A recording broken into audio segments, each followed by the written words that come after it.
আসসালামু আলাইকুম এভরিওয়ান, সবাই কেমন আছেন? আশা করি ভালো আছেন।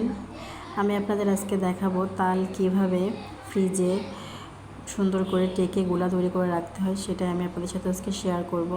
তো চলুন, প্রথমে তাল অনেকগুলো 4টা তাল, সেই তালগুলো এক একটা করে সুন্দর করে এই খোসাগুলো ছাড়িয়ে এটা একটা ডিশে রেখে দেবো। সেই ডিশের ভিতর পানি দিয়ে তালগুলো সুন্দর করে একটু হাত দিয়ে মেখে নিয়ে এভাবে গ্রেটার দিয়ে গ্রেট করে নিলে কিন্তু এর গোলাটা তৈরি হয়ে যাবে। এর ভিতর কিছুটা আঁশ থাকে, সেই আঁশটা বের করার জন্য নেটের যে ব্যাগগুলো আছে সেই ব্যাগের ভিতর দিয়ে সুন্দর করে হাত দিয়ে চেপে চেপে দিলে কিন্তু তালটার গোলাটা সুন্দরভাবে ফ্রেশভাবে বের হয়ে যাবে এবং এর যে আঁশগুলো থাকে সেগুলো থাকবে না। তো এরপর আমার এগুলো করা হয়ে গিয়েছে। এবার আমি এগুলো বক্স করে কিছুটা পলিথিনে, কিছুটা বক্স, সব তো বক্স ফ্রিজে ধরবে না, জন্য কিছুটা বক্সে কিছুটা পলিথিনে করে আমি রেখে দিয়েছি।